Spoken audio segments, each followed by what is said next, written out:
Ibu kota Malaysia, nadi kerajaan dan juga pusat pentadbiran awam, perdagangan dan perindustrian negara ini. Kota metropolis ini mempunyai lebih kurang 1 juta penduduk.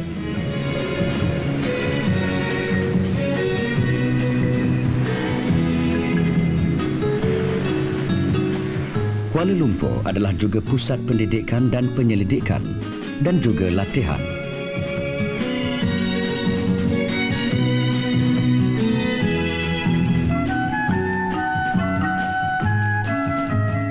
Kira-kira 30 km ke selatan Kuala Lumpur ialah Bandar Baru Bangi dengan jumlah penduduk yang semakin meningkat, kawasan perindustrian yang semakin pesat serta penempatan institusi-institusi pengajian tinggi dengan kampus yang luas dan mempunyai kemudahan penyelidikan yang serba maju. Di sinilah terletaknya Pusat Penyelidikan Atom Tun Ismail dengan ringkasnya Puspati, sebuah pusat penyelidikan nuklear bertaraf kebangsaan yang dikendalikan oleh Unit Tenaga Nuklear di Jabatan Perdana Menteri.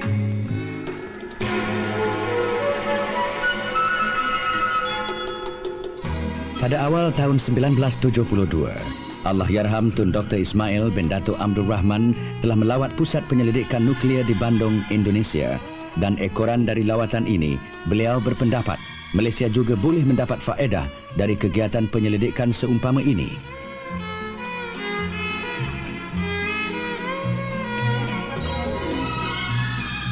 Dalam bulan Oktober 1972, kerajaan telah mengundang satu kumpulan pakar-pakar dari Agensi Tenaga Atom Antarabangsa IAEA untuk melakukan kajian kemungkinan, dan mereka telah menyokong SUR untuk menubuhkan reaktor bertenaga rendah untuk tujuan penyelidikan dan latihan, serta pembentukan radioisotop yang boleh digunakan untuk penyelidikan dalam bidang pertanian, perindustrian dan perubatan.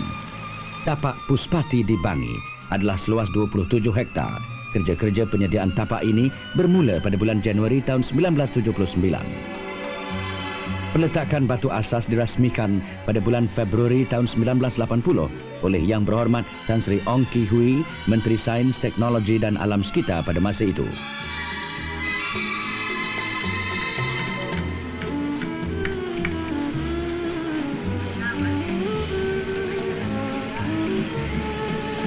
Reaktor penyelidikan jenis Triga Mark II dipasang dalam bulan November tahun 1981 dan diletakkan di sebuah bangunan yang direka khas untuknya.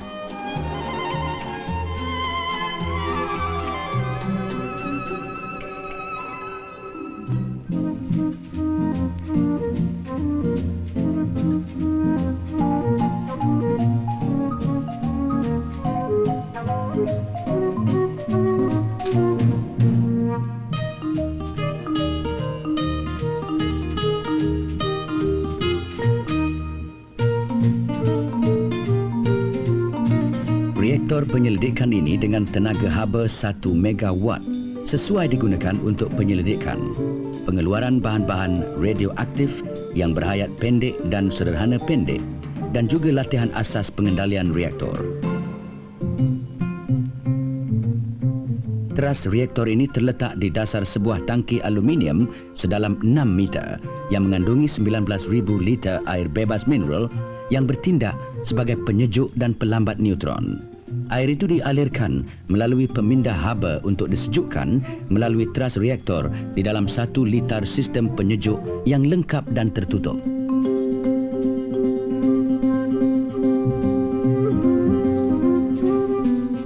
Batang-batang bahan api nuklear tersusun di dalam teras di antara kepingan grid atas dengan bawah dan sentiasa berada dalam keadaan tegak.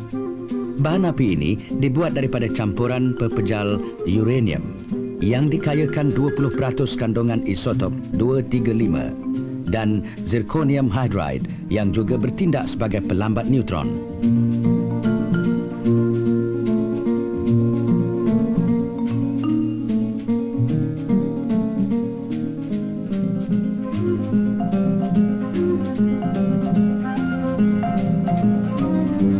Reaktor Puspati mencapai tahap kritikal buat pertama kalinya pada 28 hari bulan Jun tahun 1982 Semua bahan wujud berasaskan atom. Setiap atom terdiri dari nukleus dan elektron-elektron yang berputar mengelilinginya. Bila neutron berlanggar dengan atom uranium-235, satu tindak balas nuklear berlaku dengan pembebasan haba, pancaran dan 2 atau 3 neutron baru. Neutron ini akan menghasilkan tindak balas terusnya. Fenomena ini dikenali sebagai tindak balas berantai, iaitu asas kepada perjalanan sebuah reaktor nuklear. Di Puspati, keselamatan dan kesihatan kaki tangan senantiasa dititik beratkan. Alat-alat untuk mengesan pancaran disediakan untuk semua pekerja yang berkaitan. Tekanan udara di dalam dewan reaktor dikawal dengan menarik udara keluar melalui satu sistem penapisan khas bagi mengawal pelepasan udara radioaktif. Alat pengesan pancaran juga dipasang di beberapa tempat yang strategik. Puspati menjalankan kajian pengawasan persekitaran yang berterusan bagi menjamin kebersihan dan mengawal pencemaran bahan radioaktif. Contoh-contoh yang dikumpulkan termasuk tumbuh-tumbuhan, air, mendakan sungai dan tanah. Bahan-bahan ini dianalisa di makmal untuk mengesan dan mengawal sebarang pencemaran bahan radioaktif di alam sekitar. Di antara contoh-contoh air yang dianalisa termasuk air sungai, air paip dan air hujan.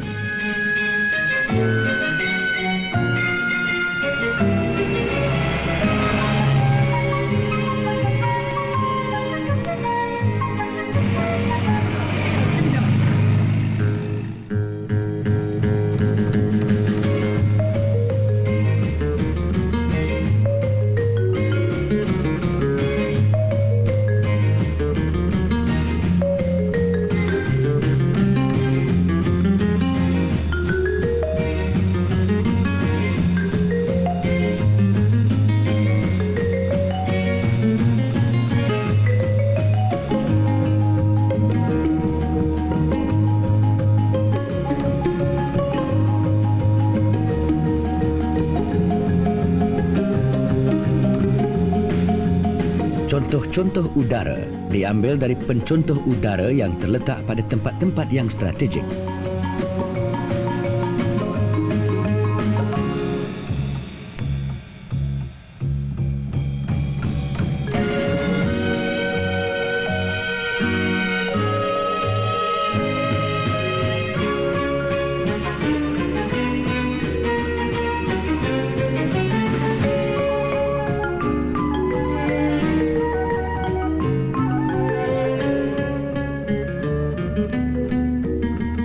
Pendek kata, segala usaha dijalankan untuk memastikan penggunaan teknologi nuklear dilaksanakan oleh kaki tangan terlatih dan mengikut peraturan-peraturan antarabangsa bagi menjamin keselamatan pekerja, orang awam dan alam sekitar.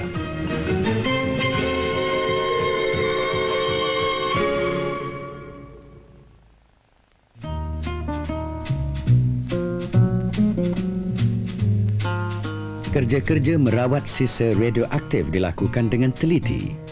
Loji rawatan sisa radioaktif telah dibina di Puspati bagi merawat sisa-sisa radioaktif dari seluruh negara.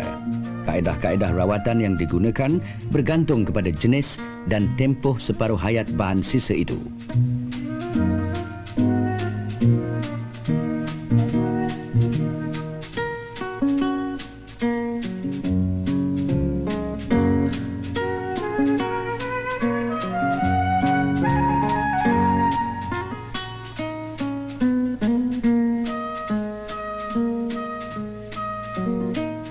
Radioisotop digunakan di dalam bidang perindustrian, perubatan, pertanian, hidrologi dan penyelidikan oleh berbagai-bagai institusi, perusahaan, pusat-pusat penyelidikan dan hospital-hospital. Penggunaan teknik-teknik nuklear kini semakin meluas di negara kita.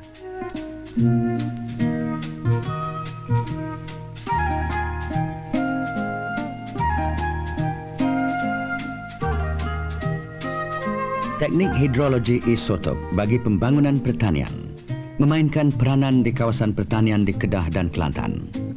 pakar-pakar hidrologi menggunakan teknik yang menggunakan radioisotop untuk mengesan dan menilai sumber air di tempat-tempat tertentu. Dengan pengurusan sumber air yang lebih cekap bagi memastikan bekalan air yang cukup, usaha-usaha pengeluaran padi akan dapat dipertingkatkan. Lembaga Kemajuan Pertanian Kemubu, KADA, telah mendapat faedah dari penggunaan teknologi nuklear. Teknik ini juga digunakan untuk mengesan kebocoran di empangan dan takungan-takungan air.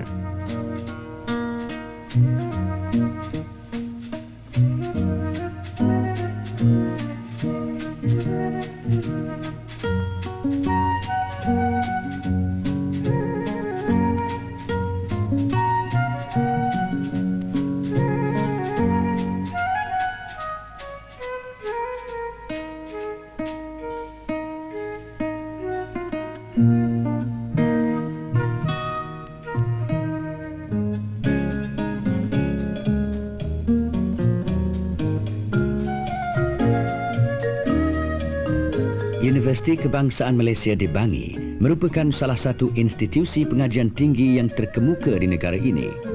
Sebagai sebuah pusat penyelidikan, UKM menjalankan penyelidikan yang penting dalam berbagai bidang termasuk penggunaan teknik nuklear dalam bidang pertanian. Salah satu uji kaji yang penting ialah pembiakan kacang soya dengan kaedah mutasi. Uji kaji ini menggunakan pancaran gamma untuk mendapat mutasi biji benih bagi menghasilkan tanaman yang tinggi pengeluarannya, mempunyai daya ketahanan pada penyakit serta hasil yang bermutu tinggi. Biji benih yang baik dipilih untuk mutasi tersebut dan kemudiannya didedahkan kepada pancaran di dalam penyinar gamma. Teknik-teknik nuklear telah pun digunakan dengan berkesan untuk menukarkan struktur genetik tumbuhan tersebut bagi mendapatkan ciri-ciri yang paling dikehendaki. Melalui kultur tisu, pokok-pokok ini seterusnya boleh diusahakan pengeluarannya secara besar-besaran bagi tujuan pertanian.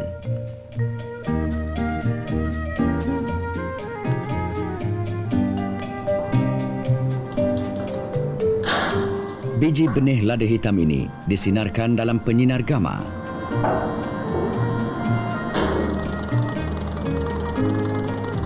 Teknik ini juga sedang digunakan dalam kajian mengawet berbagai-bagai makanan dan buah-buahan supaya tahan lebih lama. Malaysia merupakan pengeluar utama lada hitam di dunia. Teknik nuklear juga digunakan di kilang-kilang untuk meninggikan mutu pengeluaran dan mempercepatkan kadar pengeluaran tanpa tambahan kos. Di kilang simen ini, pengesan radioaktif digunakan bagi mengawasi proses-proses percampuran berbagai-bagai jenis bahan yang digunakan bagi membuat simen.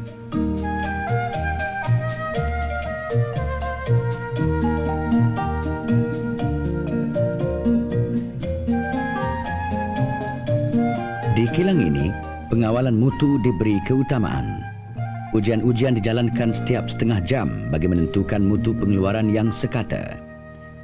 Tolok nuklear digunakan bagi mengawasi proses pembancuhan serta memastikan campuran pembuatan simen yang sesuai. Institut Piawaian dan Penyelidikan Perindustrian Malaysia, SIRIM, sedang berusaha memperkenalkan penggunaan kaedah ujian tanpa musnah dalam sektor perindustrian. Ujian tanpa musnah, NDT, digunakan untuk memeriksa mutu barang-barang yang dikeluarkan di samping menjimatkan kos pengeluaran dan penyelenggaraan. SIRIM dengan kerjasama Puspati sedang merangka satu program pembangunan di dalam penggunaan kaedah NDT bagi membantu sektor perindustrian yang sedang pesat membangun di negara kita.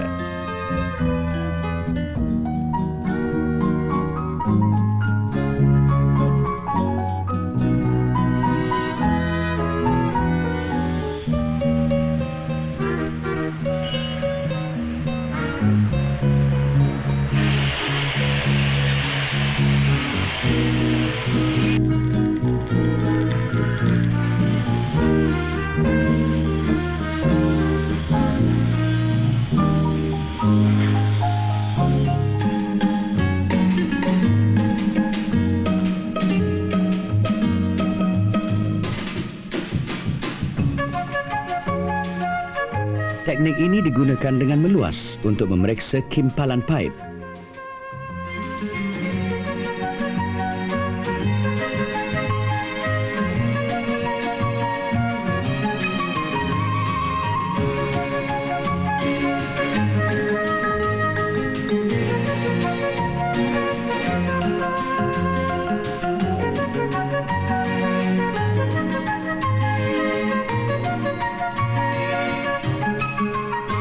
Di sini, teknik pengawalan mutu NDT digunakan oleh pengeluar utama batang-batang paip bagi projek Sungai Semenyih, sebuah skim bekalan air awam yang terbesar di Malaysia.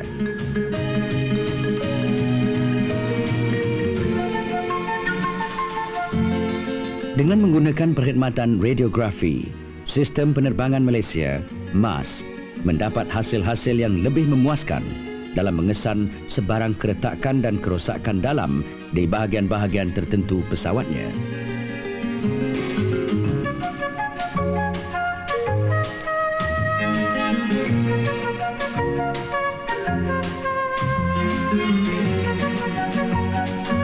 Di sini sumber pancaran gamma digunakan, di mana skeping filem dilekatkan pada bahagian luar komponen yang hendak diperiksa. Sumber radioaktif iridium 192 dimasukkan ke dalam bahagian dalam enjin jet ini. Pancaran gamma mendedahkan filem bagi pemeriksaan tanpa musnah.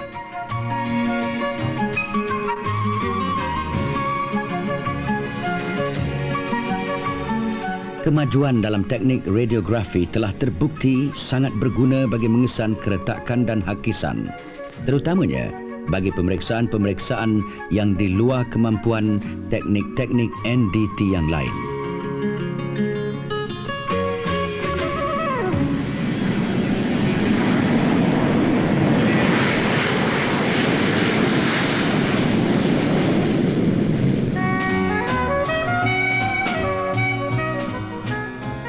Teknik NDT ini juga digunakan di kilang-kilang elektronik.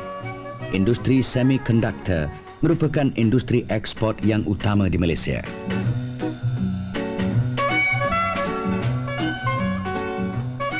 Sumber radioaktif digunakan bagi memeriksa kesempurnaan papan lita dengan memberi gambaran dalam komponen-komponen berkaitan.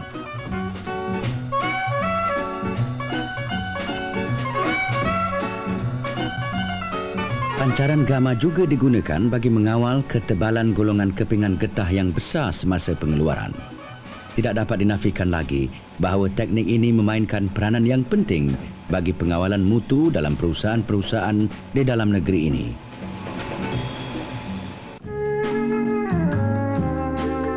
Penggunaan teknik nuklear bagi diagnosis dan rawatan penyakit mungkin merupakan penggunaan yang paling memberi manfaat kepada manusia. Dari hari ke hari, perubatan nuklear semakin maju. Di Institut Radioterapi, Onkologi dan Perubatan Nuklear di Hospital Besar Kuala Lumpur, kaedah perubatan cara ini digunakan dengan meluasnya. Penggunaan pancaran gamma kepada organ yang mengalami ketumbuhan boleh menyekat atau memusnahkan sel-sel barah. Banyak jenis barah boleh dirawat melalui kaedah radioterapi seperti ini. Dengan adanya peralatan yang lebih maju, teknik diagnosis nuklear boleh digunakan bagi membekalkan maklumat yang berguna untuk pengubatan banyak jenis penyakit.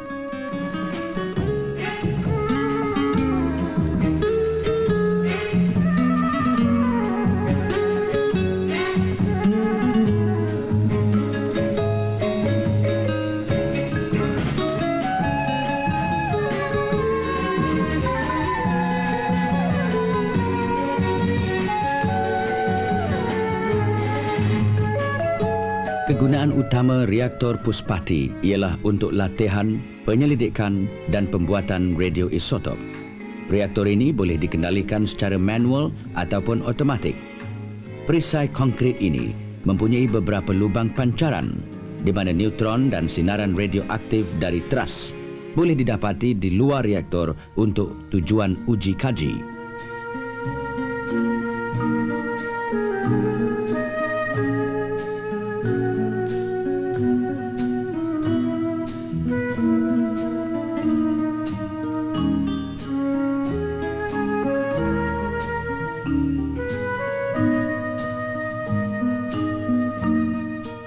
Penggunaan teknik nuklear bergantung kepada satu sifat utama bahan radioisotop yang digunakan. Radioisotop mengeluarkan pancaran. Pancaran radioaktif ini jika digunakan dengan betul dan mengikut peraturan yang sesuai boleh mendatangkan berbagai faedah. Dalam masa 20 hingga 30 tahun kebelakangan ini, kegunaan pancaran radioaktif telah memberikan banyak faedah pada kehidupan seharian manusia. Pancaran radioisotop yang terkawal digunakan untuk mensuci hamakan alat-alat perubatan dan meninggikan mutu awetan bahan makanan. Radioisotop dan pancaran terkawal juga digunakan dalam proses-proses industri dan sains perubatan, kajian alam sekitar dan pencemaran alam, serta di dalam pertanian dan hidrologi.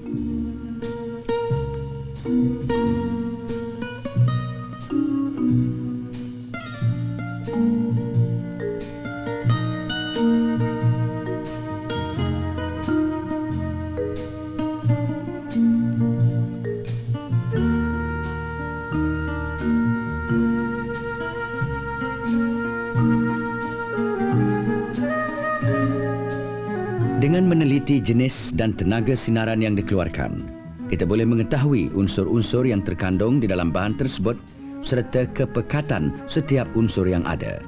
Teknik ini dinamakan teknik analisa pengaktifan neutron. Ia adalah satu teknik yang amat peka dan dapat mengesan kehadiran unsur walaupun hanya satu bahagian per bilion. Analisa pengaktifan neutron adalah cara penganalisaan unsur-unsur dalam semua jenis dan bentuk bahan contoh seperti tanah, bahan biologi dan bahan geologi. Teknik ini telah digunakan untuk penyelidikan dalam bidang-bidang seperti sains forensik, pengajian alam sekitar, pengajian geologi, perubatan, pemakanan dan pertanian.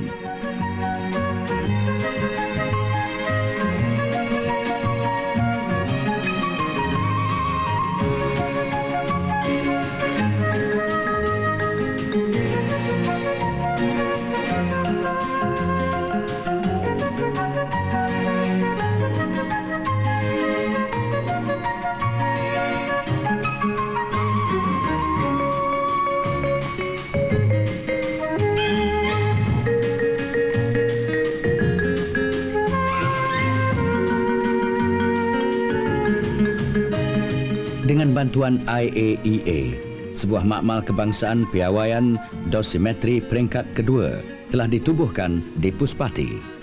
Kemudahan ini memberikan khidmat tentukuran alat-alat dosimetri yang digunakan di negara ini.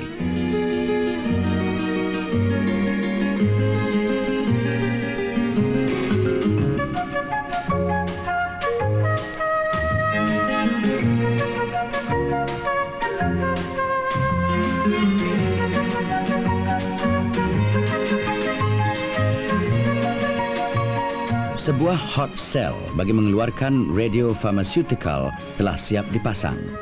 Bagi mengelakkan pencemaran radioaktif, hot cell ini mempunyai dinding-dinding perisai yang dibina khas dari plumbum untuk keselamatan.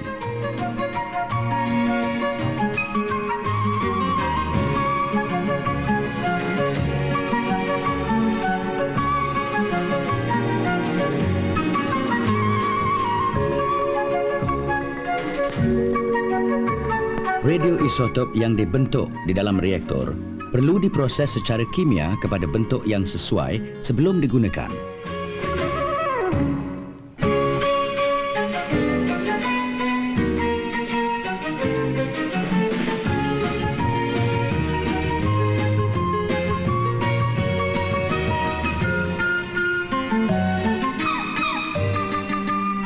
Di dalam hot cell, radioisotop diproses secara kimia. Selepas rawatan yang sesuai dilakukan, larutan radioaktif disediakan di dalam vial atau bekas untuk pembasmian kuman. Radiopharmaceutical ini dikeluarkan bagi tujuan perubatan. Kini, Puspati mempunyai pegawai-pegawai yang terlatih dalam bidang penggunaan sinaran dan bahan-bahan radioaktif. Khidmat pegawai-pegawai ini boleh digunakan oleh mana-mana institusi yang memerlukan penerangan dan nasihat dalam penggunaan teknologi nuklear. Penubuhan Puspati adalah sejajar dengan matlamat kerajaan untuk meningkatkan taraf sosioekonomi rakyat dengan menambahkan bidang teknologi tinggi di negara ini.